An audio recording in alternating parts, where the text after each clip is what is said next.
Admitted at Handeni Hospital after eating poison meat in a robbery incident.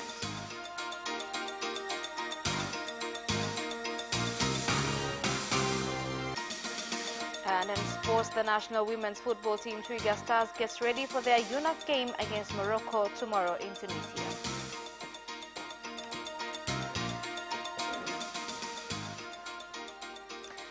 Good evening, this is Capital News at 9:30. My name is Khadija Zimbwe. First, the national news.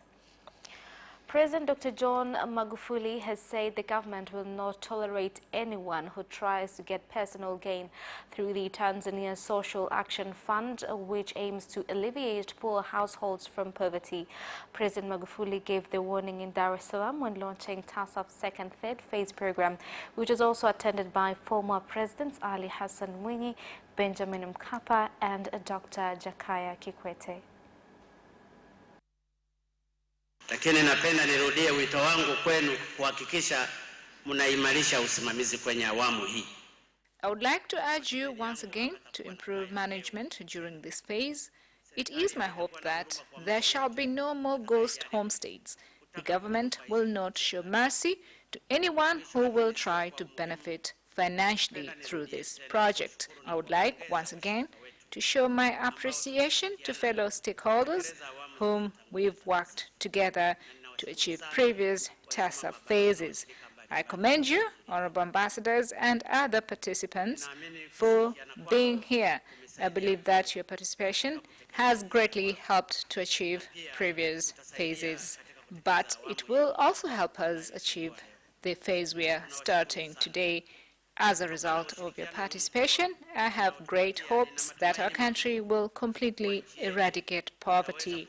Sweden has supported PSSN, the first phase, with $78 million US. That is equivalent to 180 trillion Tanzanian shillings. And this has been on since 2016. It corresponds to about 20% of the total budget for the program. And we are currently assessing our support for the next phase, and we're looking forward to engaging in a dialogue of how we constructively could contribute to make the PSSN an integral part in the social and economic development of Tanzania, with the vision that the full responsibility eventually will lie with the government of Tanzania. And I also see here our cooperation with regards to PSSN as an important part of our joint efforts, our common vision to reach the 2030 agenda objectives, and not least the SDG 1 of ending poverty in all its forms. No one should be left behind. Shukuru, nimenufaika na TASAFu, nasomesha watoto, nimejenga kibanda changu. I'm very grateful. Through TASAF, I've been able to pay my children's school fees. I also have a small business. TASAF has empowered me. Nilikuwezeshwa kwenye TASAF. 9 people, who include 7 security guards of shops in Handeni district, Tanga region, have been admitted at the district hospital after eating meat allegedly to have been poisoned by robbers who robbed various shops. The district commissioner of Handeni, Godwin Gondwe, has visited the victims at the hospital.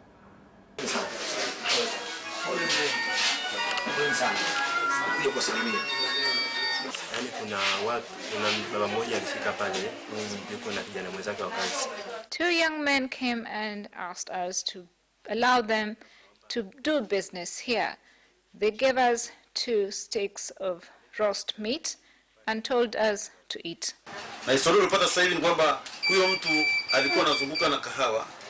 He started by giving out cups of coffee, but later he told them that there is some roast meat on offer. Business owners who allow evening traders to trade in the evening outside their areas of business must know them well, but they should also ensure that they are registered.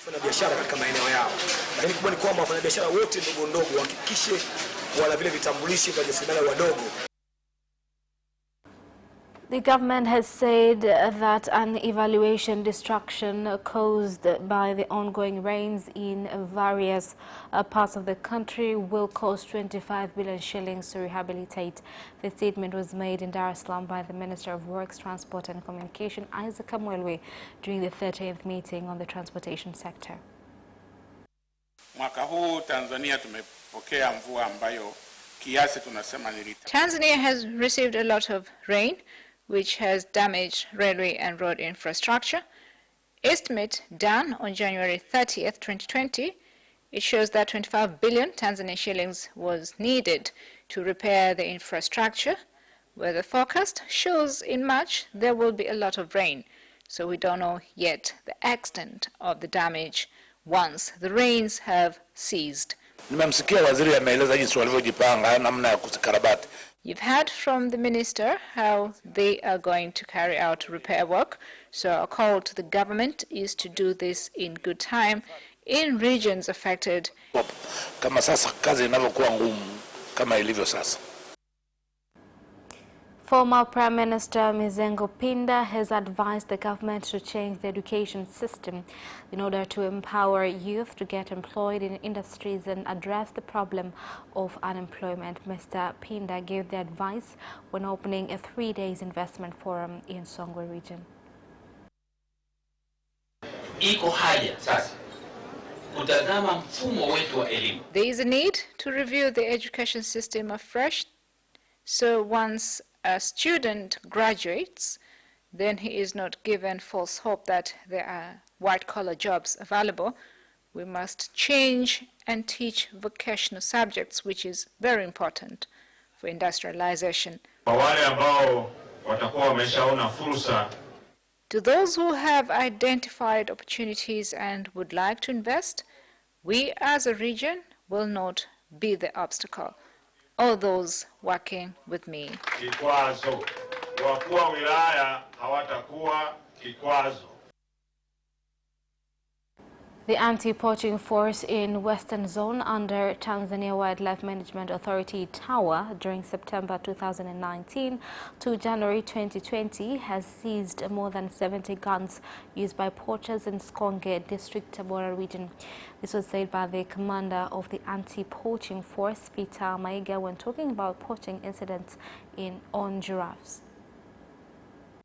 Baada ya sisi kama kikosi cha kuzuia ujangili chini ya mamlaka ya usimamizi wa wanyamapori TAWA kupata taarifa hizi. Since November, we have been working on intelligence received and have made some arrests and recovered weapons. Suspects have also been taken to court.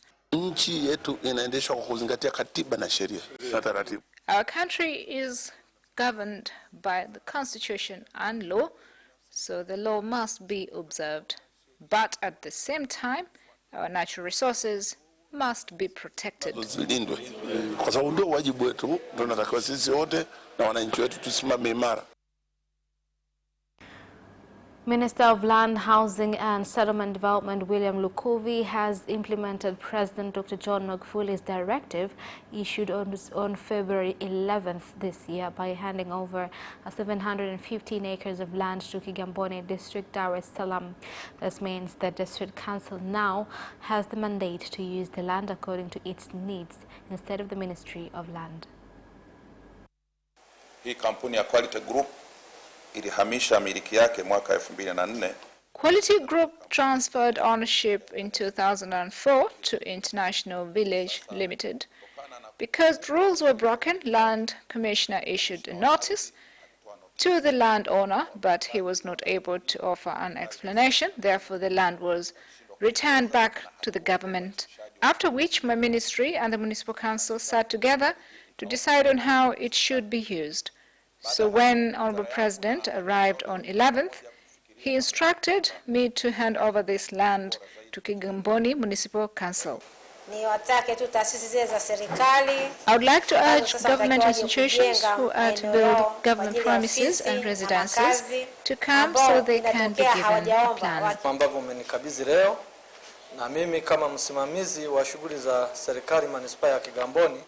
As the head of government operations in Kigamboni Municipal Council, I promise that it will be surveyed and a large proportion will be divided into building a one-stop center so our people can easily access all services. Tuwe na one-stop center. Wananchi wetu wanavyokuja kupata huduma.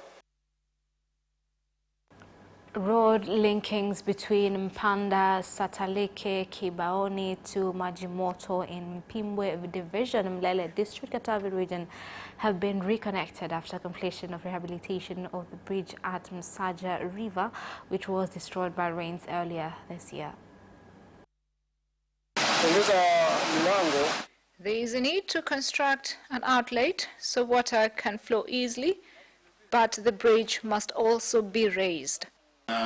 Utambue kwamba mkoa wa Katavi ni mkoa ambao there is a lot of crops cultivated in Katavi, and a lot of the farm produce is transported to the lake region, which makes it difficult for lorries to climb some parts of the road. Na maeneo kama manne kuna vilima.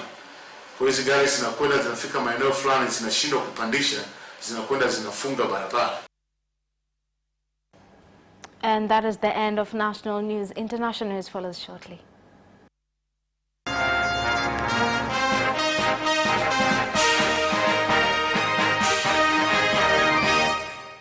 And in international news, cattle rustling incidents have started to occur in northeast of Uganda, alleged to be carried out by livestock keepers from Turkana in neighboring Kenya.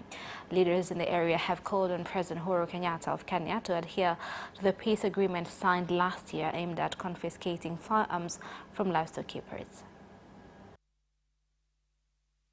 The issue of the gun is coming back. Insecurity is coming. The issue of gunning is coming back, causing the insecurity where Kenyan livestock keepers have begun cattle raiding. Our people are living in fear because they adhered to the exercise of handing over weapons, knowing that the Ugandan police force will be there to protect them. But due to poor infrastructure, the issue of insecurity is persistent. The Kenyans in Turkana to date have not been disarmed. Even invaders from South Sudan still have guns. Disarmed, they still have guns. Former Sports Cabinet Secretary Rashid Oshesa and 3 others will remain in police custody until Monday after a magistrate allowed detectives to hold them as they conclude investigations. The police had sought to detain the suspects for 2 days, arguing that the 3 were likely to destroy evidence, mostly documents in their possession. Of evidence, any reason to suggest that the accused are likely to interfere with witnesses. All they have done is to allege that they are likely to interfere with witnesses. I thus find and hold that the prosecution failed to prove the existence of any compelling reasons to justify denying any of the accused persons bail. There being no compelling reasons proved to warrant denial of bail, the remaining issue is what are to be the most appropriate bail and bond terms. Article 49, Article 1H of the Constitution provides that an accused person has the right to be released on bond or bail on reasonable condition pending a charge or trial where there are no compelling reasons. Therefore, what the Constitution directs to be done is to release an accused person on reasonable and not necessarily lenient conditions, as has been stated in some submissions. I say so because according to the concise Oxford English Dictionary, page 816, lenient is defined as merciful or tolerant. The government military force in the Democratic Republic of Congo has started to sensitize citizens on peace building, starting from primary and secondary school level in order to promote peace in the country. Tunakuwa na hiyo shabaha kusema kwamba if we are determined to create good communication between the Congolese and the military force, it needs to be prepared today. Leo tumejikusudia kuleta wanafunzi. Today, students will be meeting the military force as effort of making these youth aware of responsibilities done by the force as well as their contribution on issues of maintaining peace. Kuweza kutekeleza usalama na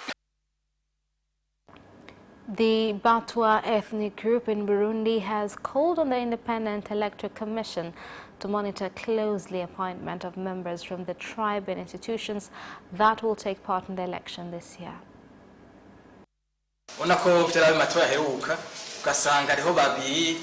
In previous elections, we could find representatives from one region. This time, we need help because we need representatives to be collected from different regions and institutions. Tunapoona mtu anarejelea mihula miwili, we're not happy seeing people running for presidency more than 2 times. I'm calling on the commission responsible that such incidents should not carry on because it is a big problem. We have already made it clear that those who will be selected are the only ones that will represent majorities. All that is needed is for the representative to have big capacity and talented to handle the exercise. Thus, it is important for people to select people who will do a great job. And that is the end of international news. Business news follows next after this break.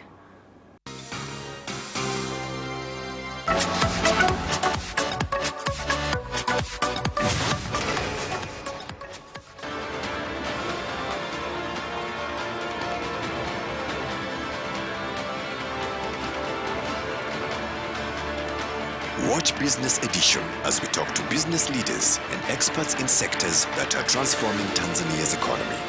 We believe that the driver is the customer. To change the mindset of traditional HR to the digitalization. Make sure that everybody can get some access to financial services. And once we understand the vision of our leaders, we then need to be behind them and help them in achieving that vision. Business have involved mercantile operations, trade guilds, or shared agricultural production, infrastructure, construction, financial sectors, tourism, and mining. Business Edition on Friday at 8:15 p.m.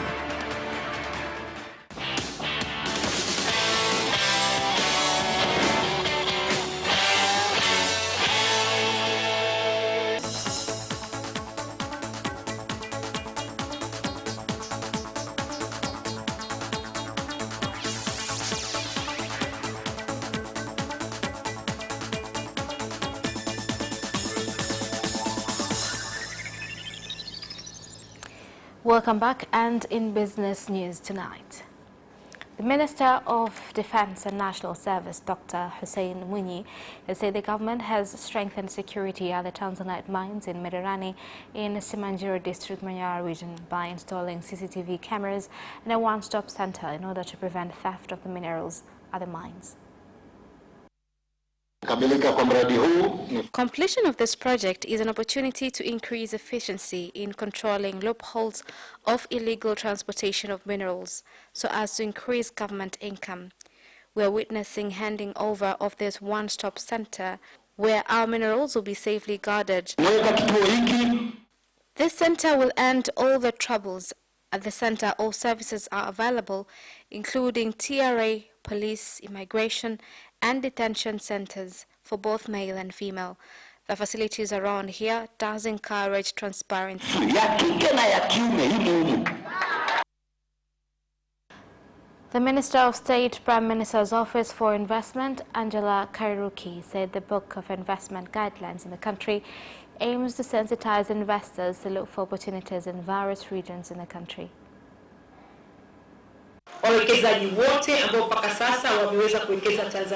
All investors that have managed to invest in the country, especially in Songwe region, I assure you this is one among the most potential regions in the country. TPSF are the chair of SADC Trade Committee. In this year, our work is to make sure that major investments are done in the SADC region. That is why it is very important for us to be here to announce opportunities available within the SADC region.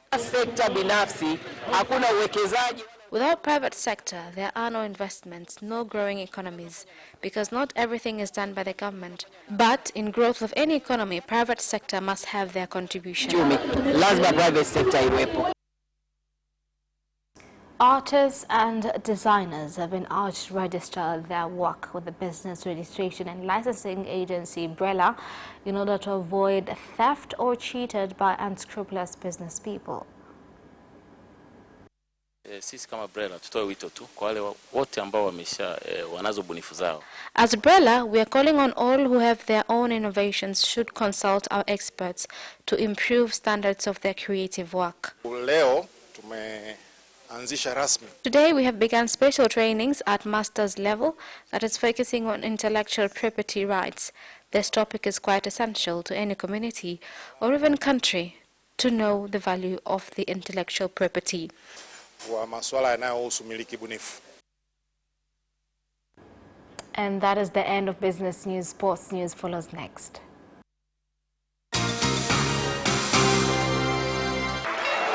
Away first time, good start from Bolt. Bolt leading a moment and going away. Gay trying to go with him, and he's being dragged through the second place, but he's going to win it by 2 meters. Away first time, good start from Bolt. Bolt leading a moment and going away. Gay trying to go with him, and he's being dragged through the second place, but he's going to win it by 2 meters.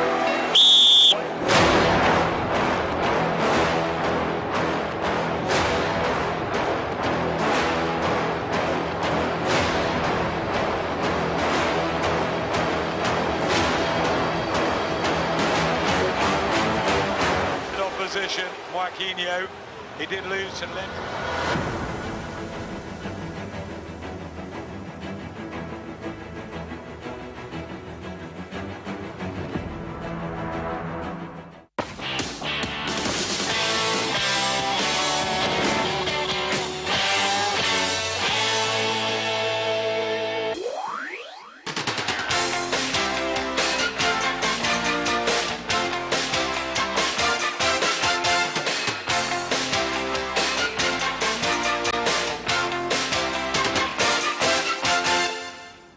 Welcome back, and in sports news. The national women's football team Twiga Stars today held their training at Juventus Academy ground in Tunisia in preparation for their UNAF game against Morocco tomorrow.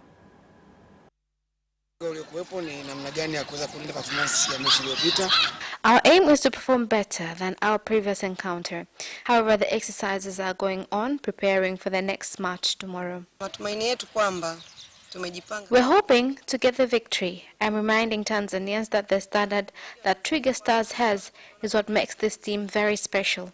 Surprises shall never end. Nasor Mabruki, a sailor from Zanzibar who is sailing around the world, has arrived in the Philippines, a journey that took 27 days from Australia. He said the outbreak of coronavirus in China has led to changes in the travel plan, and that instead of going to China, his next stop will be Taiwan. Environmental conditions are good, but we are forced to stop the engine for 24 hours. However, we're expecting to reach our final destination in 3 weeks from now.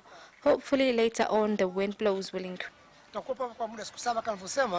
We will be here for 2 days because we received information today that we cannot dock in China due to the coronavirus. Thus, we shall cruise to Taiwan Islands without clear understanding on where will be our next stop. Pep Guardiola has told friends he intends to stay at Manchester City despite the club's 2-year ban from the Champions League, unless City overturn the ban imposed by UEFA on Friday that will not compete in European football until 2022 after this season. Guardiola's contract is due to expire in 2021. He's expected to speak about the subject for the first time on Wednesday.